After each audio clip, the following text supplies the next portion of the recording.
4 months ago, I told you banks were using Ripple, but not XRP.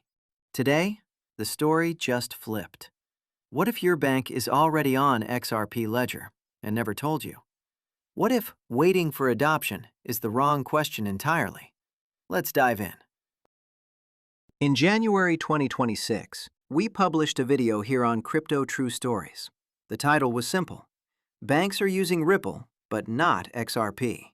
Indeed, banks were piloting Ripple's corporate software. They were testing payment corridors. But they weren't really touching XRP Ledger, the public infrastructure, and they certainly weren't holding the XRP token. That was January. We're now in late May 2026, and in the last 30 days, 3 separate events have quietly broken that sentence. A Korean megabank wrote a $670 million check. A sovereign monetary authority started testing XRP Ledger. And 3 of Europe's biggest banks confirmed a stablecoin on Ripple infrastructure. None of these are rumors. None of these are price predictions. They're filings, announcements, and regulatory disclosures. So today, I want to walk you through what actually changed, and more importantly, what it means for you if you're holding XRP and wondering whether the wait is still the wait. Before we go into the cases, we need to fix the vocabulary. Because most XRP holders, even seasoned ones, mix 3 things that are not the same. There's Ripple, the private company based in San Francisco. They sell software to banks. Their flagship product is called ODL, On-Demand Liquidity. And yes, ODL uses the XRP token as a bridge currency. Then there's XRP Ledger, or XRPL. That's the public blockchain. It's open source. Anyone can build on it. Ripple does not own it. And then there's XRP itself, the token, the asset you hold in your wallet. Think of it like Apple. Apple is the company. iOS is the operating system. The iPhone is the product you actually own. You can use iOS without buying an iPhone. You can build on iOS without working for Apple. It's the same logic. A bank can use Ripple's software without touching XRP Ledger. A bank can use XRP Ledger without using Ripple Corporate. And a bank can do both without ever holding XRP, the token. Keep that map in your head, because the 3 stories I'm about to tell each sit in a different square of that map. On May 13, 2026, Hana Bank announced an investment of roughly $670 million into Dunamu, the parent company of Upbit, South Korea's largest crypto exchange. That deal gives Hana about 6.55% of Dunamu's capital. It's the largest banking investment into a crypto company in Korean history. Now, let's be precise, because the risk here is to overstate. Hana Bank did not buy XRP. Hana Bank did not deploy Ripple's ODL. Hana Bank bought equity in an exchange. So why does it matter? Because Upbit is, and has been for years, one of the deepest XRP markets in the world. Korean retail trades XRP in massive volume. Upbit's order books, custody systems, and settlement layers are deeply tied to XRP infrastructure. A traditional commercial bank taking a 6.55% stake is no longer a crypto-curious gesture. It's a structural bet. It says, this exchange, and the rails it runs on, will still be here in 10 years, and we want to be inside. That's a different signal than a Ripple press release. Quick question for the comments. If your local bank quietly bought 6.5% of your favorite exchange, would you call that adoption or something else? Tell me below. Now we move from Asia commercial to Asia sovereign. Around May 15, 2026, analysis from Coinography confirmed something that had been whispered for months. The Monetary Authority of Singapore, known as MAS, is actively testing XRP Ledger for financial settlement use cases, specifically inside cross-border payment integrations. Let me put this in context. MAS is not a bank. MAS is the Central Bank of Singapore. It's also the financial regulator. It runs Project Guardian and Project Orchid, 2 of the most respected institutional blockchain experiments on the planet. When MAS picks a network to test, global banks watch because MAS is famously conservative. They don't run pilots for fun. So what's actually happening? MAS is using XRPL, the public ledger, as a settlement layer for tokenized payments.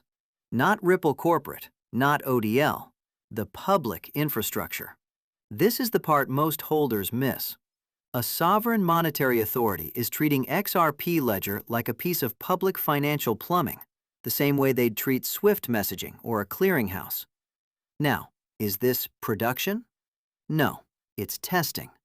Is this adoption? Not in the dramatic sense, but it's something that didn't exist on the map 4 months ago. And it's not Ripple selling something. It's a regulator choosing infrastructure. Two very different things. Now, Europe. In April 2026, 3 of the largest banks on the continent, ING from the Netherlands, Unicredit from Italy, and BNP Paribas from France, confirmed they are preparing a euro stablecoin on Ripple infrastructure for launch by the end of 2026. Let me say that again slowly. ING, Unicredit, BNP Paribas.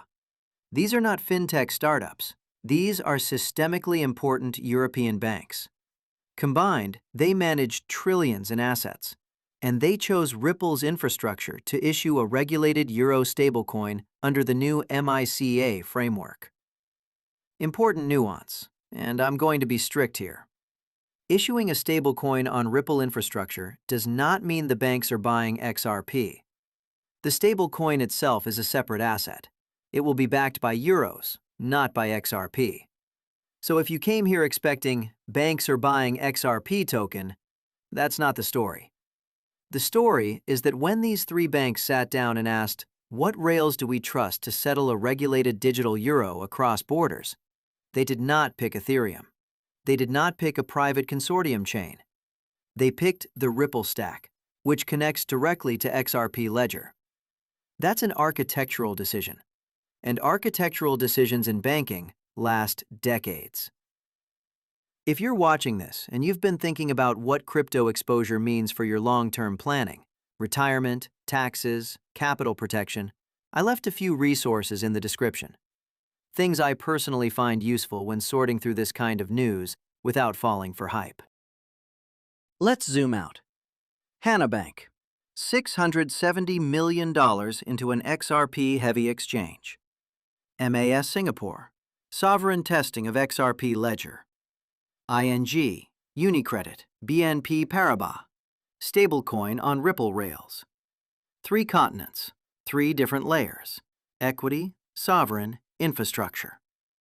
One common thread, the XRP ledger ecosystem. For years, XRP holders have been told to wait. Wait for adoption. Wait for the banks. Wait for the day they finally use it. Here's the uncomfortable truth.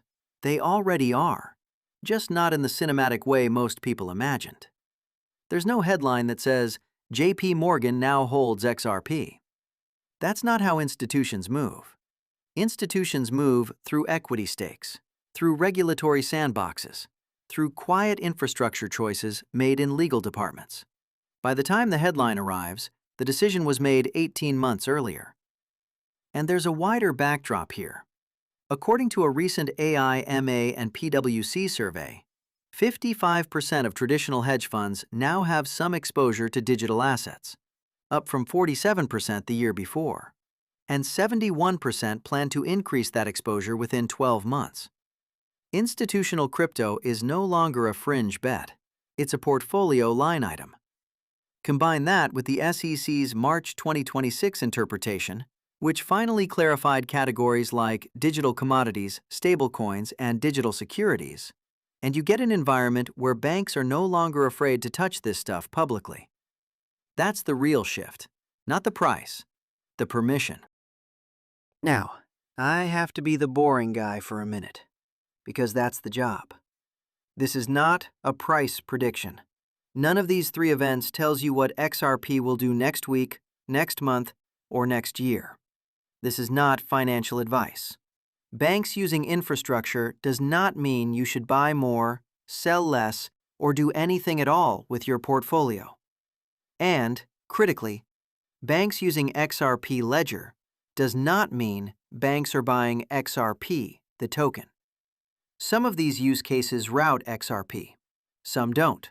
The European stablecoin in particular is its own asset. Your tax situation didn't change. Your custody situation didn't change. The fact that retail and institutional rails are separate didn't change either. What changed is the narrative, the story you've been told. Banks aren't using XRP is now factually outdated. That doesn't make you right. It doesn't make you rich. It just makes you better informed than the average holder scrolling Twitter. And in this market, being better informed is the only edge that compounds. So if you're holding XRP today, here's a way to reframe it. You're not waiting for adoption. You're sitting inside an infrastructure that is being adopted, slowly, partially, with caveats, in real time. Hana Bank made a capital bet. MAS made a regulatory bet. ING, Unicredit, and BNP Paribas made an architectural bet. None of those bets needed your permission. None of them needed a price rally. They happened because the rails were ready and the rules were finally clear enough. That doesn't guarantee anything. Infrastructure can be adopted and still underperform. Tokens can be useful and still be volatile. History is full of correct theses with disappointing returns. But the binary question, will banks ever use this, is now a closed question. The answer arrived in the last 30 days, quietly, across 3 continents. The new question, the one worth your attention, is not whether banks will use XRP Ledger. It's how much of the global settlement layer ends up running on it, and on what timeline. And that question we'll keep tracking, fact by fact, filing by filing, without the hype.